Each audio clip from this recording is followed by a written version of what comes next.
Caitlin, it's Buddy here, and it's time for the final episode of Scarlett the Garnet Fairy. But before we get to this fourth episode, let's review the third. Kirsty and Rachel had found the garnet at the top of the haystack, but they also found that a scarecrow had been brought to life and was coming toward them. Well, they found out it wasn't a scarecrow, it was Jack Frost's goblins, 2 of them, coming for the garnet. So a lot of wrestling and throwing and a lot of activity was going on. And the goblin took off his scarecrow hat and kidnapped the Garnet and Scarlett. And now it was up to Rachel and Kirsty to get her back. And that's where we're going to start with episode 4. Okay, here we go.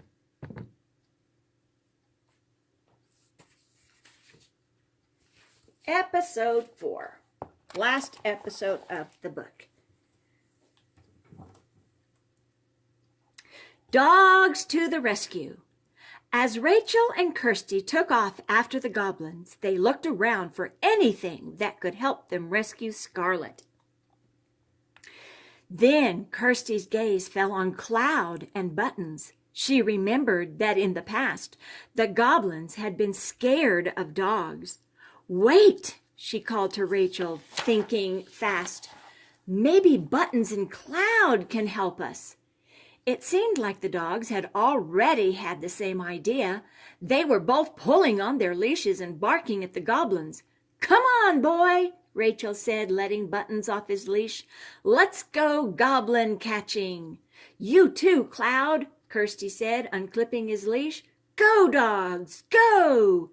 Cloud and Buttons did not need to be told twice. With a loud chorus of roof, roof, roof, roof, they both ran eagerly toward the goblins. The goblin carrying the scarecrow hat looked back over his shoulder and screeched with fear when he saw the dogs. "Quick!" he yelled to his friend. "Climb on top of the scarecrow stand!" Both goblins scrambled back up the wooden stand. They clung tightly to its beams. Woof, woof, woof, woof. Buttons and Cloud barked happily, jumping up and trying to lick the goblin's toes. "Eek!" yelped the tall goblin, pulling his feet up. "Go away, you horrible mutts!" Kirsty and Rachel ran over. "This is all your fault," they heard the tall goblin hiss at his friend. "It was your idea to climb up here." "Well, if you ran faster, we could have been out of here by now," the short one moaned back. "Is everything okay?" Kirsty asked sweetly. She patted Cloud and Buttons, who were still looking up hopefully at the goblins. They wanted to play. "No," snapped the tall goblin. "Just send the dogs away," the short goblin begged.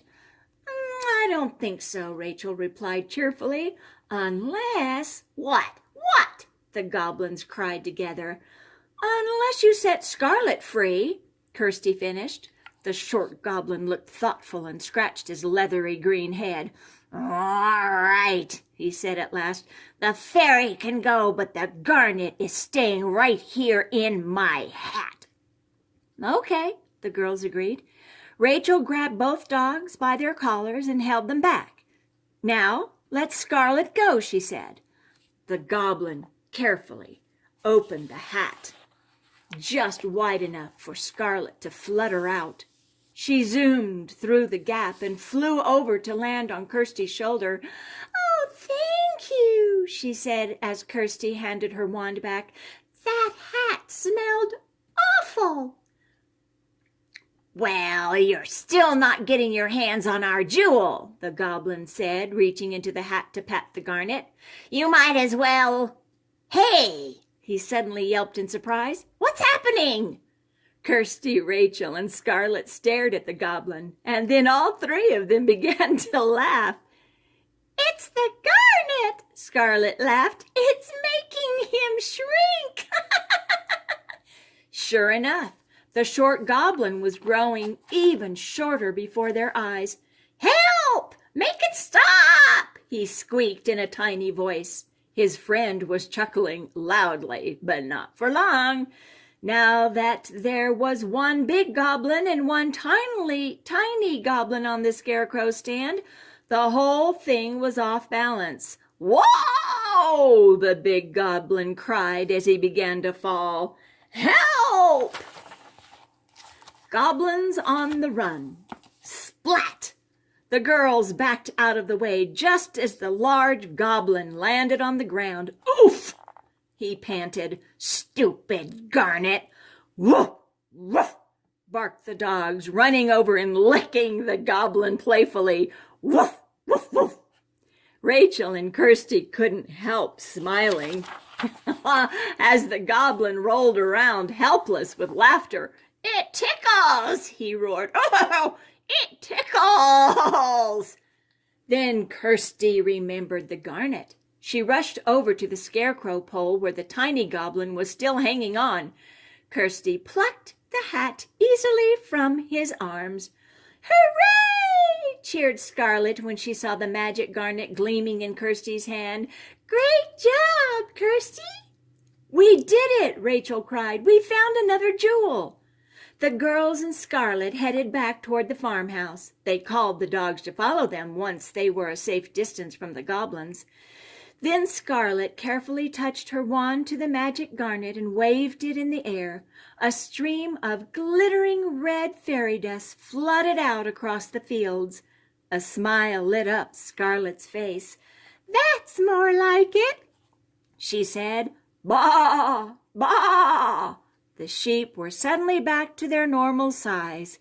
Cloud and Button stared at them in confusion, wondering where they had come from.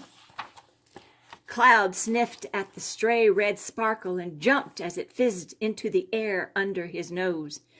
Kirsty turned to look at the chestnut tree. The giant chestnuts had disappeared. They had shrunk to their normal size again. And what was that in the middle of the field? "Mr. Johnson's tractor!" Rachel laughed. "The garnet must have shrunk that too. Remember, we thought it was a toy." Kirsty grinned as the last few bright twinkles of fairy magic disappeared from the tractor's wheels. "Now Mr. Johnson will be in a good mood again," said Rachel happily. "And so will King Oberon and Queen Titania when I send this garnet back to Fairyland," Scarlett added.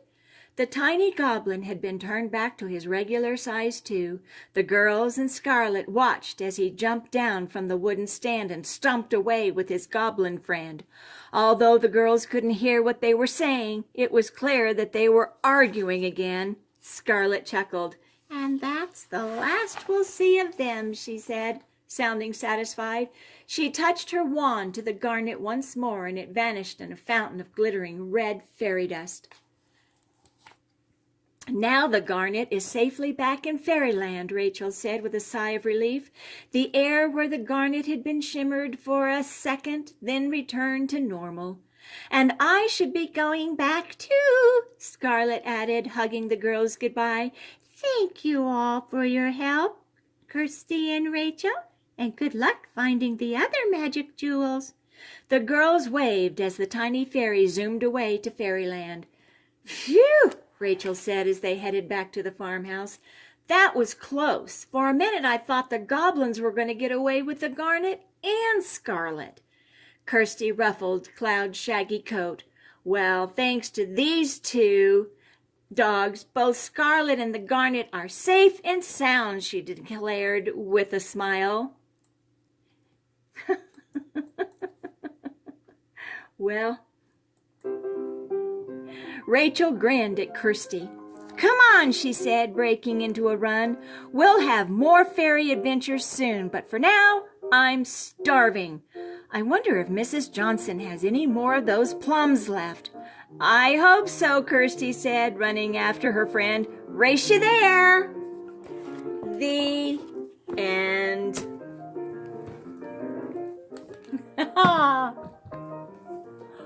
Well, Caitlin, I hope you enjoyed Scarlett the Garnet Fairy. So until we see each other again and I read you another story, or maybe a storybook in several sections, Buddy says, ta-ta for now.